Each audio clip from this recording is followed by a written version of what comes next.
Você está ouvindo o Customer Lovers. Olá pessoal, tudo bom? Eu sou Leonardo, Head da High Academy, a primeira escola de Customer Experience do Brasil. Olá, eu sou o Diego Aquino da High Platform.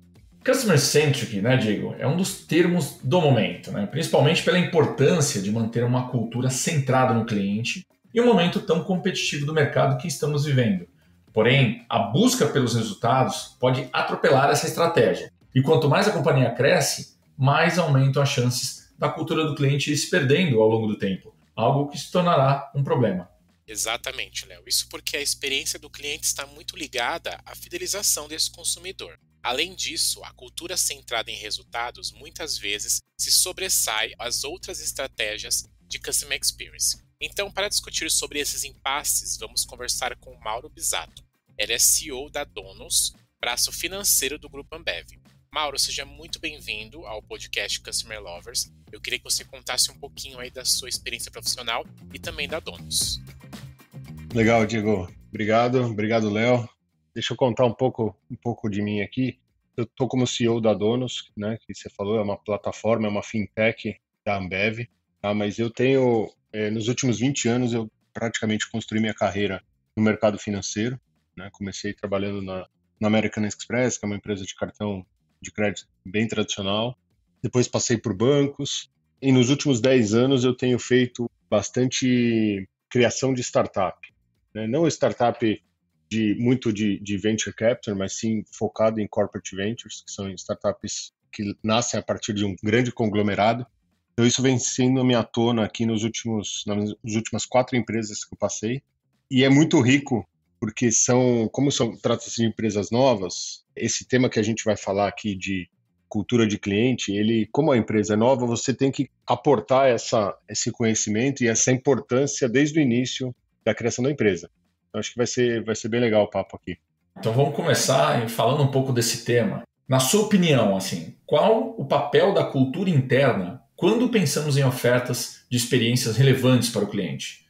Eu acho assim, Léo, a gente tem que dar essa importância da cultura, da importância do cliente, da mesma forma que a gente pesa qualquer outra necessidade que a empresa tem. Se a gente não colocar isso dentro da cultura, a gente não colocar isso na vivência da empresa, junto com os funcionários, isso acaba sendo esquecido, né?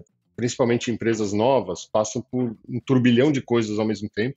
Você pode cair na tentação de fazer coisas que estão mais fáceis, que podem entregar até um resultado mais rápido, mas no longo prazo, se você não coloca o cliente como foco e como realmente a gente está falando aqui de ponto central da operação, isso tende a não ser sustentável, né? Então, você colocar isso nos propósitos da empresa, ou mesmo de alguma forma, está escrito ali que é importante para que seus funcionários olhem aquilo e vivenciem, isso vai cair no esquecimento. Então, trazendo o dia a dia, sempre ter cultura de ouvir o cliente na sua essência, né? E ouvir, não é aquele meio que blasé de ficar meia hora no call center, sabe? Existem diversas plataformas hoje que você tem para entender o que o cliente está falando, né? Tem pesquisas de NPS que você tem algo mais quantitativo, tem social listening ali que você tem algo mais qualitativo. Então, você fomentar isso durante o time e fazer com que isso venha para as discussões de criação de produtos, melhoria de tecnologia, isso vai fazer com que a empresa caminhe numa linha de, deixa eu procurar algo que o cliente está fazendo, porque está precisando, né? Porque isso vai necessariamente gerar o crescimento que a empresa precisa. Eu acho que é viver, né? Você colocar isso dentro da cultura, e isso tem que ser bem no início, ou em qualquer momento de transformação cultural da empresa, é super importante para que tenha esse carimbo. E as pessoas que entram, normalmente você tem uma oxigenação muito grande de pessoas na empresa, essa pessoa que entra já consegue sentir isso, e aí, consequentemente, já entra num modus operandi favorável para o cliente. Então, é meio que imprescindível que todas as áreas foquem nisso e não deixe cair na mesmice. É possível não perder a cultura centrada no cliente quando uma empresa está com as estratégias voltadas para o crescimento e colhendo os resultados disso? É possível, Diego, mas é difícil, né? Vou te dizer que é bem tentador quando você está tendo um crescimento meio que exponencial, E, de novo, vou falar um pouco do meu mundo de startup aqui, fintech, que as coisas acontecem numa velocidade muito rápida. Chega a ser tentador você deixar de celebrar e correr atrás desse crescimento quando você vê que ele está ali. Está relativamente fácil de acontecer. Mas o que eu coloco muito na minha empresa ali, na Donuts, para a gente olhar, antes a gente falava, putz, vamos olhar 3 anos, 5 anos para frente. Né? Agora eu falo assim, cara, vamos olhar 6 meses para frente, 12 meses para frente. O negócio muda muito rápido. Então, beleza, acho que é importante a gente comemorar e celebrar o crescimento que está acontecendo, mas a gente tem que olhar um pouquinho para frente, não muito longo, porque hoje em dia é muito dinâmico, a gente tem que olhar um pouco para frente para ver o que está sendo, o que o mercado está ventilando, o que o cliente está querendo. A necessidade dos clientes às vezes muda. Se a gente ia para o trabalho eventualmente de carro, hoje, querendo ou não, a cidade de São Paulo tem bastante ciclovia, entrou uma onda de patinete, tem outros meios de transporte acontecendo. Então esse negócio vai mudando tão rápido. Talvez o negócio não seja mais posto de gasolina, como era um negócio meio que parecia óbvio ali atrás. Talvez sejam postos de recargas elétricas, que não tem mais nada a ver com transporte de combustível para lá e para cá. Então isso muda, então você tem que estar sempre se desafiando a olhar para onde o cliente está indo, qual que é a necessidade dele. E isso a partir do momento que você passa por um crescimento, isso em algumas empresas tende a ficar de lado, né? Porque, cara, o crescimento é tentador. Você vê seus números duplicando mês a mês, é uma coisa que significa um reflexo do seu trabalho. Mas se eu puder pegar alguns exemplos aqui, eu vou dar o exemplo da onda de patinete que a gente passou, acho que uns 3 anos atrás, aqui em São Paulo principalmente. Você tinha um business super que parecia cool, né? Tinha bastante gente andando naquele negócio. A adoção era frenética, todo mundo queria. Faltava patinete em São Paulo para andar. E, de repente, aquele negócio some de São Paulo. Por quê? Porque talvez não pensaram no cliente. Pensaram assim, cara, esse negócio está crescendo, crescendo, crescendo, vai dar certo. E aí, de repente, o cliente falou, cara, para andar de patinete, 3 km de patinete, está custando mais caro do que eu pegar um Uber. É um meio até mais confortável e tem o mesmo propósito, levar uma pessoa do ponto A ao ponto B. Então, esse negócio começou a deixar de olhar para a necessidade do cliente, não reinventaram o modelo de negócio, né? Ficou um negócio preso no crescimento, que foi muito exponencial, e o negócio sumiu, porque a necessidade do cliente, talvez ele fale, puta, esse negócio se tornou muito caro, porque eu preciso que é simplesmente me locomover. Então, aí entrou bicicletas, entrou outras coisas que ficaram barateando. Então, é importante ver o que o cliente está falando. Se ele estava falando que era caro, ali em algum momento, putz, o que eu vou eventualmente mudar meu modelo de negócio para continuar entregando valor para o cliente? Porque hoje em dia a barreira de saída é um negócio, cara, muito... não existe praticamente. Toda a tecnologia que a gente tem, a barreira de saída, eu brinco lá, são 3 segundos ele segurando o aplicativo. Até o aplicativo tremer, você apertar o xizinho e ele sumir do seu celular. Essa é a barreira de saída que a gente tem hoje. Então, a gente tem que estar sempre olhando para frente para entender a necessidade do cliente e eventualmente adaptar o modelo e eventualmente deixar de crescer na mesma proporção que você está crescendo no momento para continuar crescendo para sempre. Acho que é deixar de ser eventualmente exponencial no primeiro momento, mas ser perene e contínuo. Muito legal essa visão de crescimento. Agora, como conciliar, então, a cultura centrada em resultados com a cultura centrada no cliente? Porque muitas vezes eles acabam até se conflitando em algumas empresas, né? E aí, complementando essa pergunta, quais as diferenças e desafios entre empresas que já são consolidadas no mercado e as startups Venture Corporate que você está inserido hoje? Como você vê isso? Eu acho assim, Léo, a gente tem que dar a mesma importância. Tem que estar no management da companhia e alinhado com os stakeholders, que é um pouco mais difícil, às vezes, né? O stakeholder pensa bastante no resultado, mas você tem que dar a mesma importância que o cliente tem para a companhia e a importância que o resultado tem para a companhia. Tá? Por quê? Por que eu acredito nisso? Resultado é importante para a empresa prosperar. É uma coisa assim, capital de investimento é uma coisa escassa por sua natureza. Né? Dinheiro é escasso no mundo. Então, você tem que apontar a empresa para um momento que ela seja rentável. Você não pode tirar isso dos olhos porque ninguém vai colocar dinheiro e investir na sua empresa só porque o cliente gosta do seu produto. Essa empresa, o cliente precisa gostar, sem dúvida, porque ele precisa contratar e comprar, mas ela tem que ser, nem que seja num futuro, num médio, longo prazo ali, ela tem que ser de alguma forma rentável. né? Quando a gente olha Unit Economics de produto, ele tem que se provar rentável. Talvez não no começo, porque o capital de investimento é muito alto, o custo fixo seja alto, mas na escala, esse negócio tem que ser rentável. Então, assim, é importante ponderar isso, porque não adianta, não existe uma empresa que está aqui para simplesmente ficar queimando dinheiro a vida inteira e atendendo o cliente. Tem que ser uma ponderação entre os dois lados. E por que eu falo da mesma importância? Porque simplesmente você pode criar produtos extremamente rentáveis. Hoje, relativamente simples, você mexer com o pricing das coisas, você consegue. Só que se o cliente não gostar do produto, você nunca vai ter escala. Uma coisa é a combinação que fintechs hoje em dia estão muito atrás de um business que seja escalável, né? Tem uma quantidade de clientes grandes dentro da sua plataforma ou que comprem seu produto. Então, isso é importante que você entre um mix de, o meu unit economics é positivo e essa base de cliente pode ser exponencial. Com essa combinação, e essa combinação tem que ser, acho que passada para a empresa todos os dias, ou em todos os fóruns que a empresa tenha para ser lembrada, que, assim, é importante, né? Hoje, dar foco no cliente é meio hype, assim, todo mundo quer, eu trato do cliente, sim. Cara, vamos dar o foco no cliente, mas não vamos esquecer que esse cliente não pode ter tudo de graça, né? Se a gente está gerando valor para ele está vendo valor no produto, eu acho que é justo a gente cobrar para continuar mantendo um serviço de qualidade para ele. Então, essa junção e o equilíbrio entre esses dois temas é super importante. E tem que partir de cima, né? O management tem que convencer os shareholders, os stakeholders, que é importante dar um foco no cliente. E também precisa convencer, às vezes, o time, que muitas vezes querem mais criar produtos, focar no cliente, que é importante também dar resultado.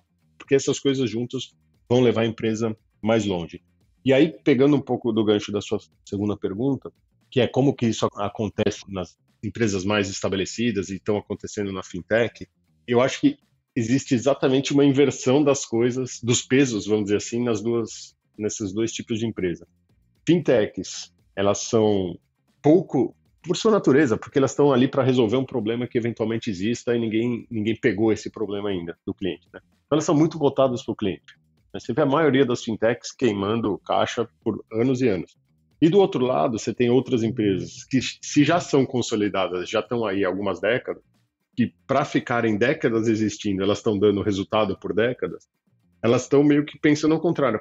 Como que eu consigo trazer mais clientes, consigo tornar minha base maior, ser mais exponencial, focando mais no cliente, né? Então, e eu tenho investimento, porque eu dou lucro. Então, se eu dou lucro, eu posso investir mais. Então, essa é um pouco a tona das coisas como eu estou vendo acontecer.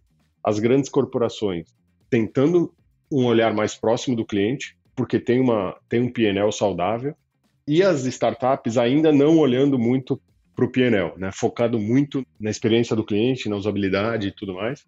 E mais para frente, e aí esse negócio talvez demore uns 5 anos, que vão começar a olhar e falar, a gente estamos há 5 anos aqui e a gente não conseguiu virar o P&L dessa empresa. Então, passa a ser importante você olhar os unit economics, esse negócio vai virar ou não vai virar, para você criar uma estratégia de longo prazo. Senão, a empresa não vai existir investidor que fique colocando tanto tempo, dinheiro numa empresa, se ele não vê que ela pode prosperar.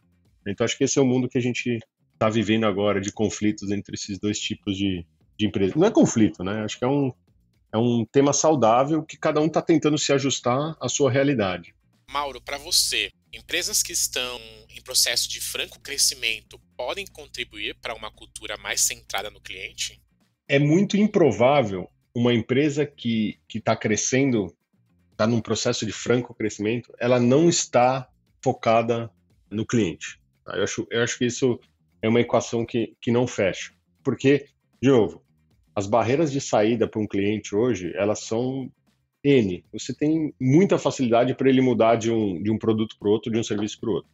Então, se você não está fornecendo algo que o cliente esteja vendo valor, é improvável que você esteja crescendo, né? Todas as empresas que crescem muito hoje, e aí eu vou falar mais do mercado de fintech, que é onde eu estou ali, elas estão provendo um serviço diferenciado para o cliente, né? Porque senão, eventualmente, você tem bancos que estão há décadas ou até mais de 100 anos aqui no Brasil, oferecendo o mesmo produto. Tá? Talvez eles não estejam oferecendo o produto da forma como o cliente quer consumir. Então, se a empresa está em franco crescimento, quer dizer assim, o cliente gostou do que ele está fazendo. Porque, cara, para capturar um cliente custa caro, para captar um cliente? É difícil, tem diversos canais que você chega nele. O processo de abertura de conta, principalmente de fintechs, eu estou falando aqui mais do meu mundo, não é um processo trivial, né? Porque envolve muita segurança, então você demora um tempo ali, por mais que seja digital hoje, você não precisa ir mais na agência, tudo. Cara, não é um login em qualquer e-commerce, sabe? É um negócio que você precisa enviar foto, documentação, papapi, papapá. Então, assim, tem uma barreira de entrada, por mais mínima que ela seja, que o cliente tem que querer tá ali. E aí, quando ele começa a experimentar, ele só vai ficar, porque para ele sair da plataforma A ou B, essa barreira de entrada também é, sei lá, 10 minutos para você fazer um cadastro. Não é os 2 do e-commerce, mas é rápido. E ele sai fácil, né? Então, é muito improvável, eu diria que é praticamente impossível que exista alguma empresa que esteja crescendo muito, né, em processo de franco crescimento aqui, e não esteja focando no cliente. Isso faz parte do DNA da empresa. Se você vê as empresas que estão em franco crescimento, olhar um pouco, eu converso com bastante gente de startup, então você olha o mercado, você olha os books de cultura da empresa, como que ela se propõe a fazer as coisas, você sempre enxerga o cliente ali, né? Você sempre enxerga, putz, a gente foca no cliente. Às vezes parece meio blasé, aquele negócio de cultura e valores, mas na prática, quando você desce para conversar com as pessoas, e a gente entrevista muita gente, a gente também está contratando bastante gente, e você vê um desejo verdadeiro nas pessoas de falar, putz, qual que é o peso do cliente aqui nessa empresa? Né? Quanto vocês dão valor para o cliente? Ainda mais eu estando ali dentro de um grupo Ambev, por histórico tem uma questão de resultado e crescimento muito forte no seu DNA, mas a gente conseguiu colocar uma cultura de lado, quase que side da Ambev, que é assim, cara, eu vou beber da questão de resultado e foco e crescimento que a Ambev tem, que eu acho que é importante, mas eu preciso dar um peso muito grande no cliente, porque senão, assim, eu não vou conseguir gerar base, esse cliente vai churnar aqui comigo, ele não vai ficar. Então eu acho que é muito improvável que aconteça algo que, assim, tem alguém crescendo muito e não está focando no cliente, né? Acho que essas empresas que estão nesse estágio têm um DNA muito forte de preocupação com o cliente. Agora, e olhando um outro pilar, Mauro, você acredita que a tecnologia ela pode ajudar as empresas a entender melhor os anseios dos consumidores e a oferecer experiências ainda mais positivas? Putz, sem dúvida, Léo. Eu lembro, voltando aqui um pouco no meu tempo de carreira, principalmente em banco, quando a gente, para entender o cliente, a gente tinha que chamar o cliente numa sala, né, fazer focus group, fazer pesquisas, tabular. Era um negócio denso, né, e denso de um alto investimento. Né? Então isso acontecia de tempos em tempos. Né? Você não tinha normalmente uma constância de ouvir o cliente. Você falava, putz, vamos fazer a pesquisa trimestral ou vamos fazer a pesquisa anual para saber como está nosso cliente. Isso demorava muito o processo para mudada e tomada de decisões e criação de novas experiências.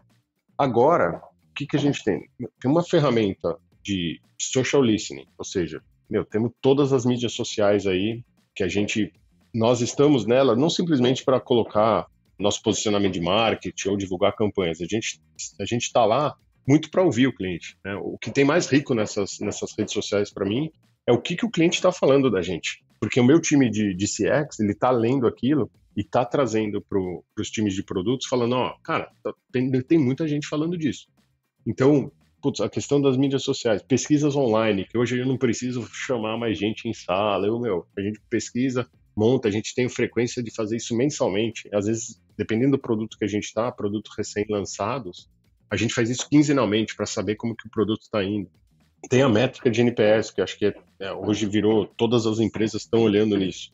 Mas eu acho que é uma coisa que a gente precisa perguntar de como que estamos olhando NPS, por ser uma questão, e aí entra um pouco de tecnologia e métrica aqui, tá? Tecnologia meio que da forma como você captura o NPS, porque você tem que ter um meio online diretamente transacional ali, e métrica, porque ela é uma métrica no fim. Mas é importante a gente entender como que o cliente está nos avaliando de diversas formas. Acho que o NPS que ficou ele veio importante para as empresas, já veio há um tempo aqui, mas as empresas têm, às vezes, receio de reportar um NPS ruim. Então, existem várias formas de NPS, né? Existe o NPS transacional, NPS da marca, NPS do atendimento. Então, eu acho que aqui a gente tem que ser verdadeiro conosco, né, com a empresa, para saber, putz, beleza, o NPS transacional, que é do produto A, B ou C, está muito bom. Mas, putz, e quando o cliente pensa na marca inteira? E quando o cliente pensa na experiência dele com o produto overall, isso tá bom? Então, acho que é uma métrica que veio para nos ajudar, e isso é capturado de forma digital, tecnológica, vamos dizer assim. Mas ainda um dos meus prediletos formas de entender os anseios do consumidor é o nosso call center, né? Eu trabalho numa empresa que tem como foco atender o pequeno e médio empreendedor. Então, estamos começando a atender o aquário de clientes da Ambev. Então, imagine, a gente atende gente que não tem nem energia no bar, eventualmente. Às vezes é engraçado a forma como eles deixam a cerveja gelada. Tem gerador que deixa a cerveja gelada à noite. É um negócio surreal, assim. E como que essas pessoas têm baixa aderência à tecnologia. Então, a gente ainda tem um call center que é importante para receber e resolver os problemas do cliente, né? A gente trata com serviço financeiro, então é algo que é extremamente vital para a vida dele, né? A vida do comércio e a própria vida dele, porque precisa pagar conta e tudo mais. Então a gente abre canais digitais para ele, mas também tem o canal do call center. E no canal do call center, como é a voz, como é aquele negócio mais quente, vamos dizer assim, o cliente fala tudo que ele está sentindo naquele momento, né? Então você vê, o tom de voz dele ali às vezes é bravo, é desesperado, não sei o quê. Então ali é um termômetro também que você ouve muito e você tem que oxigenar o time de desenvolvimento de produtos com o que sai dali. Esse é o maior insumo de realidade que você tem dos produtos e dos serviços que você oferece. E se você não retroalimenta o time, isso fica perdido. A gente fez uma reestruturação de área agora, lá dentro da ONUS, e a gente trouxe o time de CX para dentro das squads, né? Então, assim, isso não, por incrível que pareça, não era como estava desenhado. Então a gente foi lá e falou, cara, é importante que o time que está ouvindo o cliente, seja na mídia social, seja nas pesquisas, no NPS, no atendimento, ele faça parte da discussão de priorização de produtos, eventualmente de como que o produto deveria funcionar, né? Porque isso é a coisa mais rica que a gente tem. Se o call center a área de CX não está ali simplesmente para atender o telefone e resolver o problema. Ela está para trazer insumos para dentro. Então, acho que é um combo de tecnologia, ajuda muito, né? Da frequência, da recência, te traz ali o pulso do dia, mas a gente não pode esquecer daqueles canais que sempre foram importantes para a gente ouvir o cliente também. Mauro, quais as principais dicas você pode dar para as empresas que estão crescendo e não querem perder a cultura centrada nos clientes? Eu acho, assim, Diego, tem que estar muito bem o management, que é o time ali que dá o direcionamento para a companhia, ele tem que estar comprado com isso, né? Ele tem que ter a ciência que isso é importante para o crescimento contínuo da empresa. Se isso não estiver bem sedimentado no management, isso se perde, não consegue descer para o time não compra a ideia, porque não vê o management agindo com essa prioridade. Então, a principal razão pela qual a gente conseguiu manter o foco no cliente ali na Donos é porque eu e todos os meus diretos estamos 100% comprometidos. O que é 100% comprometido? Cara, a gente realmente olha o NPS, a gente realmente quer mudar a curva do NPS, a gente prioriza as squads. O peso do time de CX é muito grande dentro das squads, né? Então, eu trabalhei boa parte da minha vida na área de produtos. O produteiro quer desenvolver coisa nova, não sei o que. Não necessariamente ele gosta muito de arrumar os produtos que ele lançou de forma mais ou menos, vamos dizer assim. Então, a gente falou, cara, a área de CX é tão importante que ela vai ter uma voz ativa relevante nas squads para trazer isso, para eventualmente arrumar um problema que o cliente está tendo de um produto que a gente já lançou. Mas isso parte de cima, né? É muito improvável que o time compre isso se o top management ali não esteja alinhado. Então, nas minhas reuniões semanais que eu tenho com meus diretos, isso é pauta permanente. O que é pauta permanente? Cara, o que o cliente está reclamando, quais são os principais problemas, quais são os 10 motivos que o call center está trazendo, porque isso tem que ser oxigenado. A empresa, o time de campo, né? A gente tem um time de campo compartilhado com a Ambev ali muito grande, né, gente? Temos quase 7.000 pessoas na rua, são pessoas que estão atendendo o bar, assim, 2, 3 vezes na semana. Então, ele tem um calor muito grande do que está acontecendo. A gente ouve isso, nosso time comercial também traz isso, discute com o time de CX para bater. Tá batendo o que tá ligando aí com o que o time de campo tá me trazendo. Então, é uma questão de priorizar e deixar sempre isso em voga. Se esse negócio sai do radar do top management ali, eventualmente o time embaixo começa a fazer o que eles querem, não que eles não façam, então eles já fazem bastante o que querem, mas eles começam a pegar um direcionamento que não necessariamente é focado no cliente, porque tem aquela questão de, putz, eu preciso lançar coisa nova, eu quero entrar no mundo mais diferente do que eu tenho hoje. Então esse é um pouco de como que a gente mantém lá na Donos uma cultura muito centrada no cliente. Voz ativa do time de CX e de campo para dentro dos times de produtos e tecnologia, para garantir que estejam olhando sempre para o cliente como prioridade, né? Eles têm quase que um fast pass assim, na linha de priorização desses times. Bom, o mercado de fintech, né, está num momento de grande oportunidade e olhar com carinho para os clientes se torna um grande diferencial competitivo, não é mesmo? E aquelas que conseguem realmente colocar o cliente no centro de tudo, conseguirá sair na frente nessa corrida pelo sucesso. Nesse episódio, conversamos com o Mauro, liderando uma das principais empresas do mercado nesse segmento, para compartilhar toda a sua experiência com os nossos ouvintes. Mauro, obrigado mais uma vez pela sua contribuição. E aqui eu gostaria agora que você passasse uma mensagem final para os Customer Lovers, que são os nossos ouvintes do nosso podcast.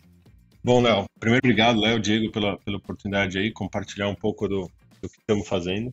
E o que eu vejo, assim, nesse tema que eu vislumbro, eu não sou o expert de Customer Experience, mas eu trabalhei em empresas de serviços e serviços que a gente colocava como prioridade, né? Trabalhei muitos anos na Max, que tem essa cultura totalmente focada no cliente, né? Ela é uma empresa, ela mesma se autodenomina Customer-Centric. Então, e outras empresas de serviços, sempre trabalhei no mercado de serviços, e o mercado de serviços ele é muito voltado para o cliente. E o que eu posso falar e deixar de recado aqui é um pouco do que eu brinco. Vou pegar um pouco do meu segmento de fintech aqui. Para você fechar uma conta bancária antigamente, você tinha que ir no banco, ou seja, tem um deslocamento envolvido, tem eventualmente um estacionamento que você paga, fila para acessar a agência, né? Chega no gerente, é praticamente um duelo ali para você fechar sua conta, porque ele está te convencendo a ficar, você está convencendo que você não quer mais e tudo mais. Então olha como era isso há 10 anos atrás, né? Hoje eu falo para o meu time, são 3 segundos segurando um aplicativo, ele vai tremer, vai ter um xizinho, o cliente vai apertar aquele xizinho e o cliente foi-se embora. Então, assim, vamos ouvir o cliente. O cliente mais rico que tem é aquele que está puto com a gente, ligando, que nem um desesperado, porque pelo menos ele está inconformado e ele quer resolver o problema dele. E não vamos falar, putz, nosso cliente não está nos ligando, não está entrando em contato, isso é bom. Isso é bom se não tiver ninguém ligando e nosso volume estiver crescendo, o que é praticamente impossível de acontecer. Vamos ouvir, vamos dar vozes porque a gente está escutando dele dentro da companhia, né? Vamos trazer esse negócio para dentro dos nossos modus operandi de squad, de tribos e de forma como a gente desenvolve as coisas, porque assim a gente vai criar um diferencial e vai estar realmente atendendo a necessidade do cliente. Obrigado, Mauro. Obrigado a todo mundo que ouviu aí nosso episódio. Fiquem ligados, pois tem mais convidados, mais entrevistas e mais bons assuntos aí pela frente. Até a próxima, pessoal. Até a próxima, pessoal. Você acabou de ouvir o Customer Lovers, o podcast da High Platform. Dá uma acessada no nosso Insta e se liga no conteúdo que rola por lá.